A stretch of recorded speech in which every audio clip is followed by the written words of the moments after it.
Hello everyone and welcome to Murder Incidents, covering Major Crime Season 6, Episode 5, entitled Sanctuary City, Part 5.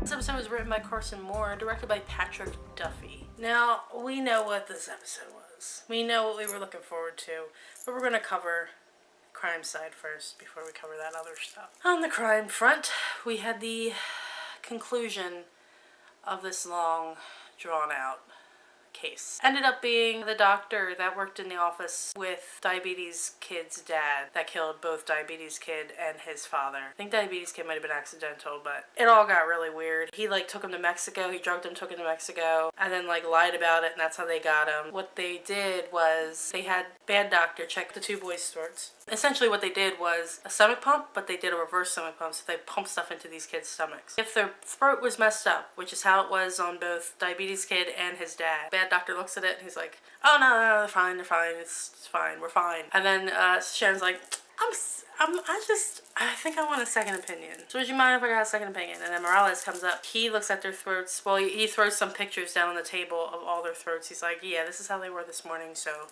gotcha. Literally, in that hour worth of show, that's all I got. That's all that happened in terms of the case. And it also came out that the abused boy did kill his stepfather because he was being abused by him. I kind of feel bad for him. They're only charging him with manslaughter because of all the abuse that he endured. Okay. It was so, they treated it as such fodder. They made a big deal of it in the beginning, and then they just treat it oh, okay, it's whatever. And then they made a big deal about hot priest, and it was yeah, he's sneaky, he's being secretive, but eh. This was weird. It was just very odd to me. That was all on the crime front. Now on the personal front, we had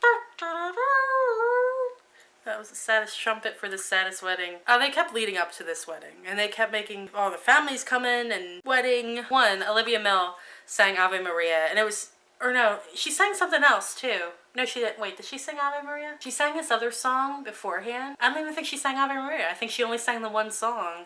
And then they played Ave Maria when Sharon was walking up the aisle. She was great, by the way. The song is beautiful, just like Olivia Milne. And she did a great job. What was going on with Sharon's kids? I guess she informed them over the phone of what was going on with the cardiomyopathy. And so they came in already worried. They're like, Mom, didn't the doctor tell you to take it easy?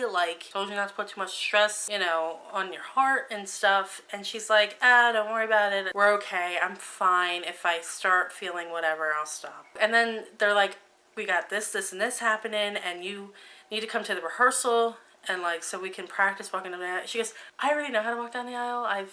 I got this. All I gotta do is look good and show up. That's all I gotta do is show up, looking really good, and we'll be fine. Everything's fine. Granted, she's 100% correct. Better scene, that was so quick, was when they kind of got hot priest in the room with the battered kid, but then good priest was out in the hall or whatever, and kind of pulled Sharon aside and was like, listen, how are you? The kids have told me that you're not well and they're pretty worried about it, and she just breaks down. She's like, my kids shouldn't be worrying about me. This is not what I want. I don't want my kids to have to take care of me.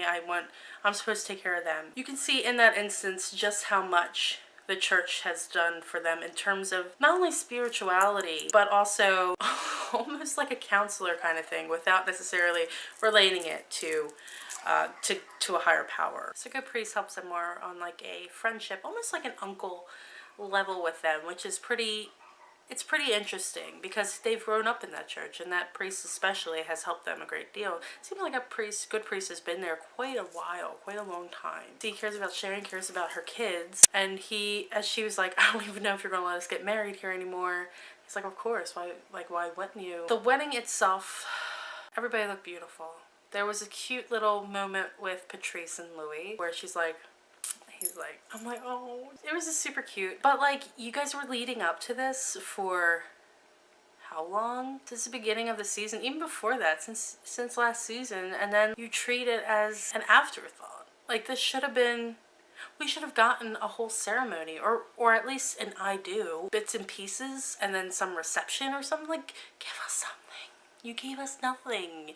You gave us literally 4 minutes at the end of an episode. 4 minutes.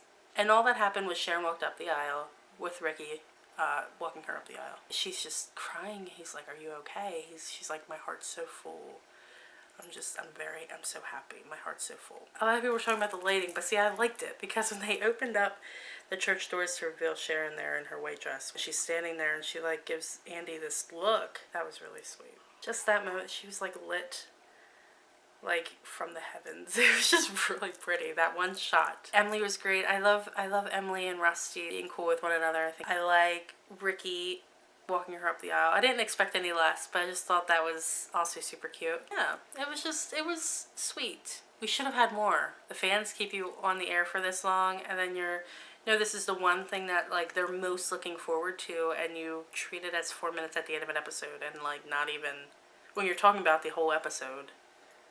It just struck me as very odd why you would rush it like that. Hopefully there was something cut that will get like an extended whatever. Do us a favor with this DVD. Like just give it all. Give it all that you have cut. All that you have. There's so much that was cut and you can tell. That's the bad part about it, is that you can watch an episode and you can see exactly where they cut. You can see what parts they cut. They cut a lot of Sharon's stuff. They always did. And they cut a lot of Sharon and Andy. Why would you do that? Until not only this past episode, but the episode before, the first 3 episodes, there was like hardly anything. But there was nothing that was like, oh, these 2 people are a couple. What did I like about this episode? The wedding, obviously. How beautiful Mary McDonald looked in that dress. She was just so beautiful. Oh, good God. And the bridesmaids' dresses were super cute. I love the colors, like a plum, like an aubergine, if you will. Having all of Sharon's kids together is always a delight. It was nice to see Julio stepping up and saying this is not what a Catholic Mexican father would do. He did not kill his son. And it wasn't because Julio is a dad now. It was because he just knows that's how it is. They did show his son at the end of the episode. He was a ring bearer at the wedding. It looked like Rusty was too, which is kind of funny. How do you just not get a wedding that you've been talking about since the beginning of the season and then do for 4 minutes at the end of an episode? Like, how is that a thing? My dislikes, that the wedding lasted 4 minutes. Beggars can't be choosers, of course. We're very thrilled that they're an actual married couple now, but 4 minutes at the end of an episode.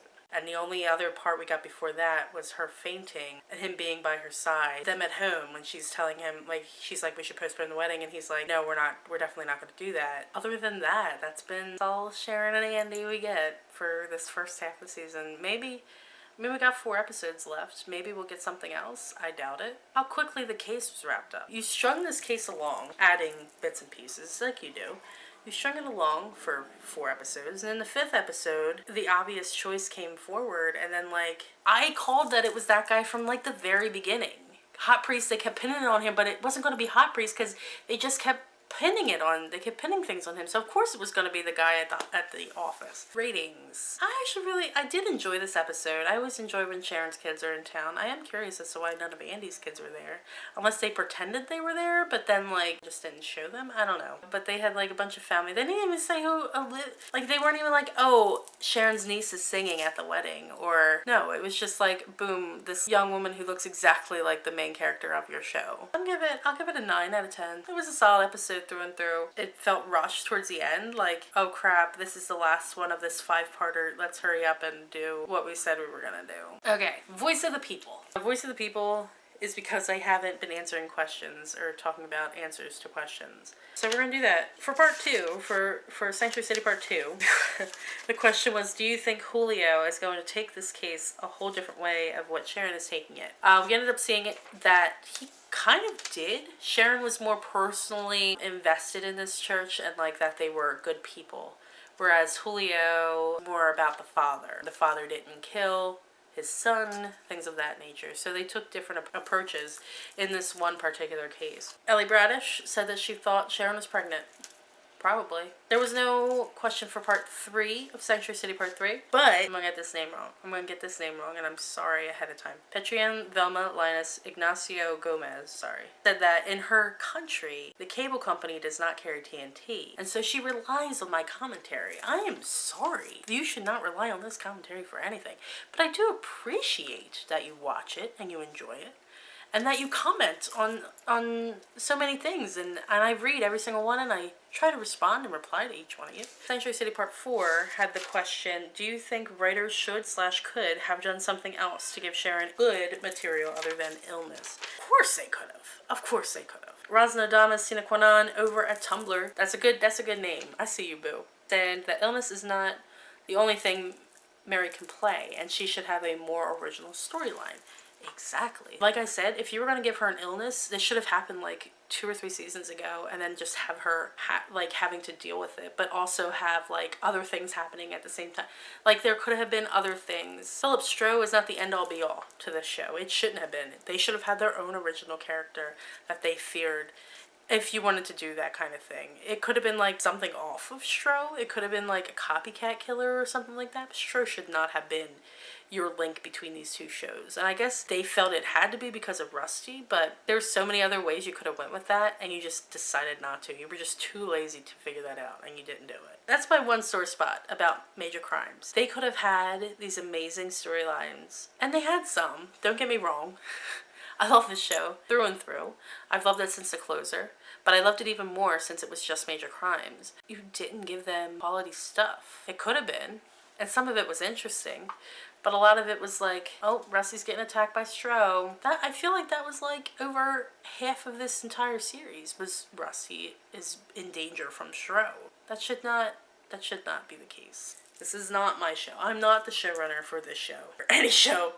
Thank gods. Emma41093 comments on every single video, and I see every single time you comment, and I appreciate it so incredibly much. So Emma brought up some amazing points last Minor Incidents episode in the comments, and we're just gonna go over them really quick as I told her I would. Oh, that was the other thing. Gus was at the wedding. Said nothing. Said nothing. It was a non-speaking role.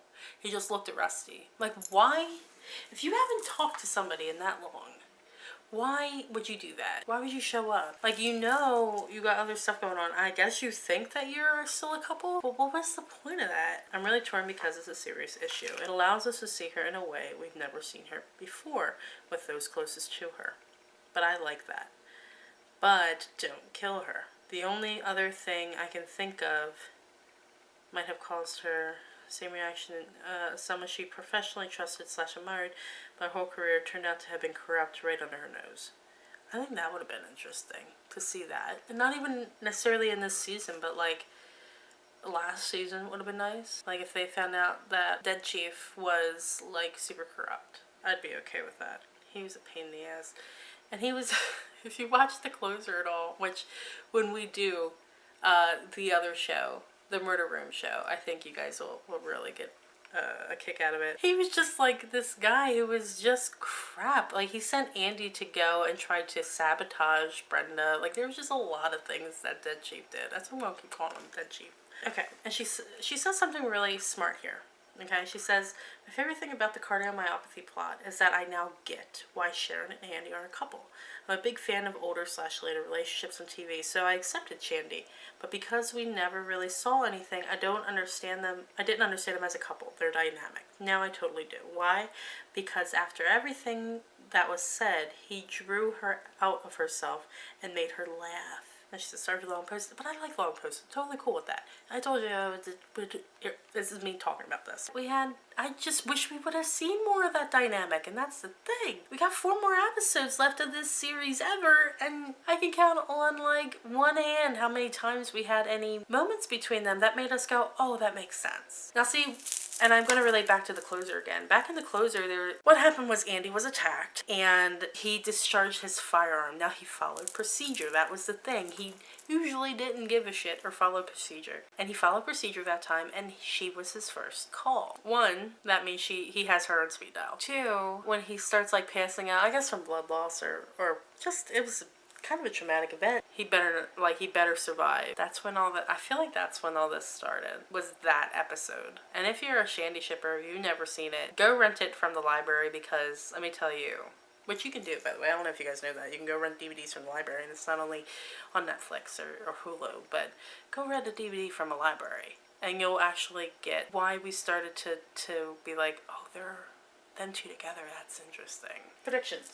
Obviously, Stroh is a pain in my ass again for the next 4 episodes, I think. So Rusty's going to get some SAS protection because Sharon asked him to, and he's not going to turn Sharon down now that she got this whole heart thing going on. Something's going to happen in terms of this heart thing. It's either going to get better or it's going to get worse. I'm feeling it's going to get worse, and she's going to feel like she needs to retire or take it a less stressful job, and that's how they're going to end. Next week's episode is called Conspiracy Theory Part 1. Obviously it's about all the theories that are conspired about, that man did not land on the moon in the 60s, and that the earth is flat, and many other important conspiracy theories. Let's go conspire together.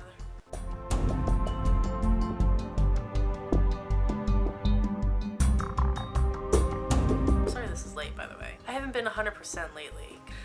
That poor little girl's coughing up a storm. I can relate everything back to the West Wing. That's a fact. It's like a talent that I have. This is like the second round of this particular show of minor incidents that I've done. And so it's really cool to see public feedback from other people and be able to bounce off of what other people think. It's a lot of fun to talk to other fans. I love this show as much as I do. And I can see things from different sides, but like to know that somebody is watching my show because they can't watch it any other way blows my mind. It just simply blows my mind. Thank you.